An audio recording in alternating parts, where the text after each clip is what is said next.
गंगणपते नमः। दुर्गा सप्तशती 11वां अध्याय। ओम सर्वमंगल मांगल्ये शिवे सर्वार्थ साधिके शरण्ये त्र्यंबके गौरी नारायणी नमोस्तुते। देवताओं द्वारा देवी की स्तुति तथा देवी द्वारा देवताओं को वरदान। इस अध्याय का पाठ करते समय इस प्रकार देवी भगवती का ध्यान करना चाहिए। मैं भुवनेश्वरी देवी का ध्यान करती हूँ। उनके श्रीअंगों की आभा प्रातः काल के सूर्य के समान है और मस्तक पर चंद्रमा का मुकुट है। वे उभरे हुए स्तनों तथा 3 नेत्रों से युक्त हैं। उनके मुख पर मुस्कान की छटा छाई रहती है और हाथों में वरद, अंकुश, पाश एवं अभय मुद्रा शोभा पाते हैं। ऋषि कहते हैं, देवी के द्वारा महादैत्यपति शुंभ के मारे जाने पर इंद्र आदि देवता अग्नि को आगे करके उन कात्यायनी देवी की स्तुति करने लगे। उस समय अभिष्ट की प्राप्ति होने से उनके मुख कमल दमक उठे थे और उनके प्रकाश से दिशाएं भी जगमगा उठी थीं। देवता बोले, शरणागत की पीड़ा दूर करने वाली देवी हम पर प्रसन्न हो। संपूर्ण जगत की माता प्रसन्न हो। विश्वेश्वरी, विश्व की रक्षा करो। देवी, तुम ही चराचर जगत की अधीश्वरी हो। तुम इस जगत का एकमात्र आधार हो, क्योंकि पृथ्वी रूप में तुम ही स्थित हो। देवी, तुम्हारा पराक्रम अतुलनीय है। तुम ही जल रूप में स्थित होकर संपूर्ण जगत को तृप्त करती हो। तुम अत्यंत बल संपन्न वैष्णवी शक्ति हो। तुम विश्व की कारणभूता परामाया हो। देवी, तुमने इस समस्त जगत को मोहित कर रखा है। तुम ही प्रसन्न होने पर पृथ्वी पर मोक्ष की प्राप्ति कराती हो। देवी, संपूर्ण विद्याएं तुम्हारे ही भिन्न भिन्न स्वरूप हैं। जगत में जितनी स्त्रियां हैं वे सब तुम्हारी ही मूर्ति हैं। जगदम्बा, एकमात्र तुमने ही इस विश्व को व्याप्त कर रखा है। तुम्हारी स्तुति क्या हो सकती है? तुम तो स्तवन करने योग्य पदार्थों से परे एवं परावाणी हो। जब तुम सर्वस्वरूपा देवी स्वर्ग तथा मोक्ष प्रदान करने वाली हो, तब इसी रूप में तुम्हारी स्तुति हो गई। तुम्हारी स्तुति के लिए इससे अच्छी उक्ति और क्या हो सकती है?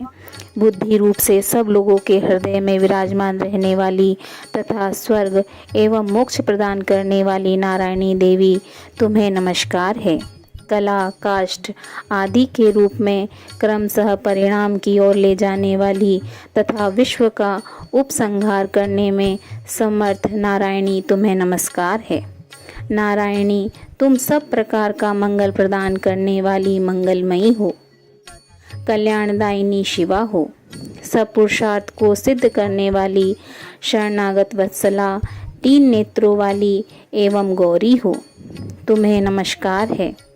तुम सृष्टि, पालन और संहार की शक्तिभूता सनातनी देवी, गुणों का आधार तथा सर्वगुणमयी हो। नारायणी, तुम्हें नमस्कार है। शरण में आए हुए दीनों एवं पीड़ितों की रक्षा में संलग्न रहने वाली तथा सबकी पीड़ा दूर करने वाली नारायणी देवी, तुम्हें नमस्कार है। नारायणी, तुम ब्रह्माणी का रूप धारण करके हंसों से जुते हुए विमान पर बैठती तथा कुश मिश्रित जल छिड़कती रहती हो। तुम्हें नमस्कार है।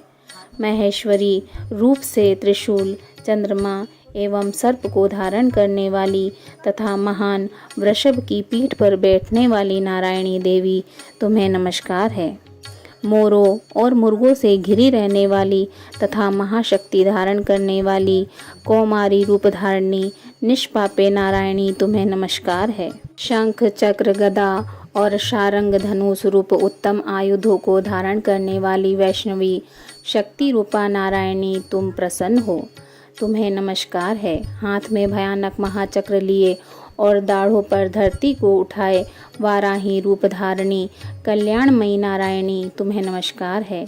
भयंकर नरसिंह रूप में दैत्यों के वध के लिए उद्योग करने वाली तथा त्रिभुवन की रक्षा में संलग्न रहने वाली नारायणी, तुम्हें नमस्कार है।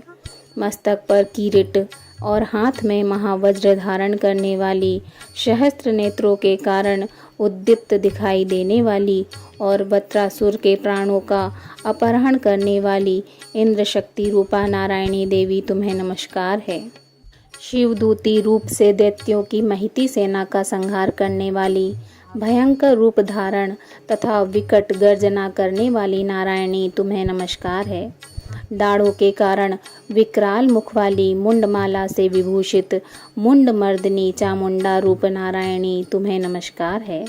लक्ष्मी, लज्जा, महाविद्या, श्रद्धा, पुष्टि, स्वधा, ध्रुवा, महारात्रि तथा महाअविद्या रूपा नारायणी तुम्हें नमस्कार है। मेधा, सरस्वती, वरा, भूति, बाभ्रवी, तामसी, नियता तथा ईशा रूपिणी नारायणी तुम्हें नमस्कार है।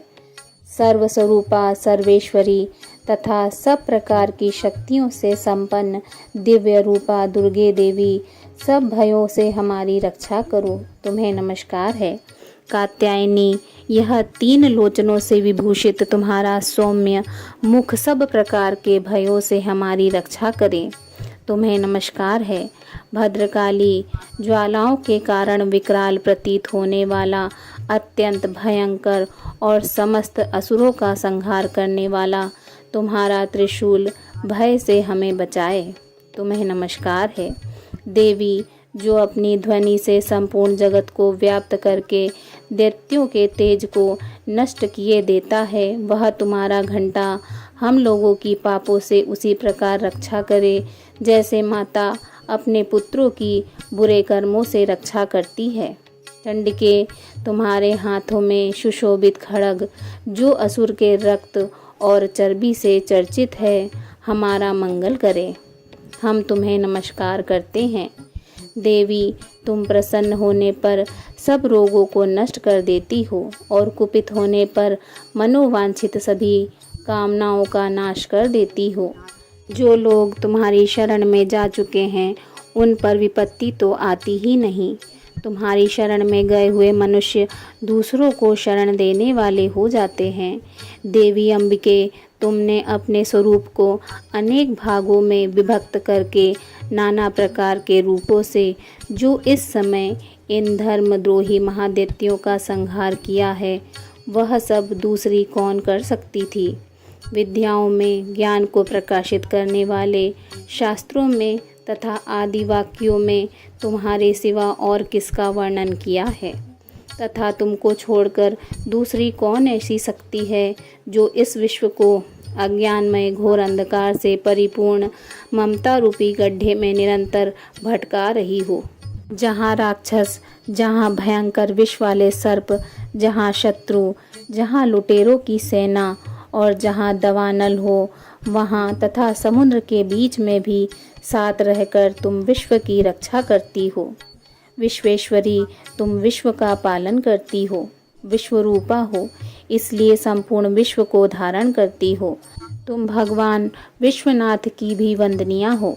जो लोग भक्ति पूर्वक तुम्हारे सामने मस्तक झुकाते हैं, वे संपूर्ण विश्व को आश्रय देने वाले होते हैं। देवी, प्रसन्न हो, जैसे इस समय असुरों का वध करके तुमने शीघ्र ही हमारी रक्षा की है, उसी प्रकार सदा हमें शत्रुओं के भय से बचाओ। संपूर्ण जगत का पाप नष्ट कर दो और उत्पात एवं पापों के फलस्वरूप प्राप्त होने वाले महामारी आदि बड़े बड़े उपद्रवों को शीघ्र दूर करो। विश्व की पीड़ा दूर करने वाली देवी, हम तुम्हारे चरणों पर पड़े हुए हैं, हम पर प्रसन्न हो। त्रिलोक निवासियों की पूजनीय परमेश्वरी, सब लोगों को वरदान दो। देवी बोली, देवताओं, मैं वर देने को तैयार हूँ। तुम्हारे मन में जिसकी इच्छा हो वह वर मांग लो। संसार के लिए उस उपकार वर को मैं अवश्य दूंगी। देवता बोले, सर्वेश्वरी, तुम इसी प्रकार तीनों लोगों की समस्त बाधाओं को शांत करो और हमारे शत्रुओं का नाश करती रहो। देवी बोली, देवताओं, वे वस्तु मनवंतर के 28वें युग में शुंभ और निशुंभ नाम के 2 अन्य महादैत्य उत्पन्न होंगे। तब मैं नंदगोप के घर में उनकी पत्नी यशोदा के गर्भ से अवतीर्ण हो विंध्याचल में जाकर रहूंगी और उक्त दोनों असुरों का नाश करूंगी। फिर अत्यंत भयंकर रूप से पृथ्वी पर अवतार ले मैं विप्रचिति नाम वाले दानवों का वध करूंगी। उन भयंकर महादैत्यों को भक्षण करते समय मेरे दांत अनार के फूल की भांति लाल हो जाएंगे। तब स्वर्ग में देवता और मृत्युलोक में मनुष्य सदा मेरी स्तुति करते हुए मुझे रक्तदंतिका कहेंगे। फिर जब पृथ्वी पर 100 वर्षों के लिए वर्षा रुक जाएगी और पानी का अभाव हो जाएगा, उस समय मुनियों के स्तवन करने पर मैं पृथ्वी पर अयोनिजा रूप में प्रकट होंगी और 100 नेत्रों से मुनियों को देखूंगी। अतः मनुष्य शताक्षी इस नाम से मेरा कीर्तन करेंगे। देवताओं, उस समय मैं अपने शरीर से उत्पन्न हुए शाकों द्वारा समस्त संसार का भरण पोषण करूंगी। जब तक वर्षा नहीं होगी तब तक वे शाक ही सबके प्राणों की रक्षा करेंगे। ऐसा करने के कारण पृथ्वी पर शाकंभरी के नाम से मेरी ख्याति होगी। उसी अवतार में मैं दुर्गम नामक महादैत्य का वध भी करूंगी। इससे मेरा नाम दुर्गा देवी के रूप में प्रसिद्ध होगा। फिर मैं जब भीम रूप धारण करके मुनियों की रक्षा के लिए हिमालय पर रहने वाले राक्षसों का भक्षण करूंगी, उस समय सब मुनि भक्ति से नतमस्तक होकर मेरी स्तुति करेंगे। तब मेरा नाम भीमा देवी के रूप में विख्यात होगा। जब अरुण नामक दैत्य तीनों लोकों में भारी उपद्रव मचाएगा, तब मैं तीनों लोकों का हित करने के लिए 6 पैरों वाले असंख्य भ्रमरों का रूप धारण करके उन महादैत्य का वध करूंगी। उस समय सब लोग भ्रामरी के नाम से चारों ओर मेरी स्तुति करेंगे। इस प्रकार जब जब संसार में दानवी बाधा उपस्थित होगी, तब तब अवतार लेकर मैं शत्रुओं का संहार करूंगी। इस प्रकार श्री मार्कंड पुराण में सर्वाणिक मनवंतर की कथा के अंतर्गत देवी महत्व में देवी स्तुति नामक 11वां अध्याय पूरा हुआ। प्रेम से बोलिए जय माता की।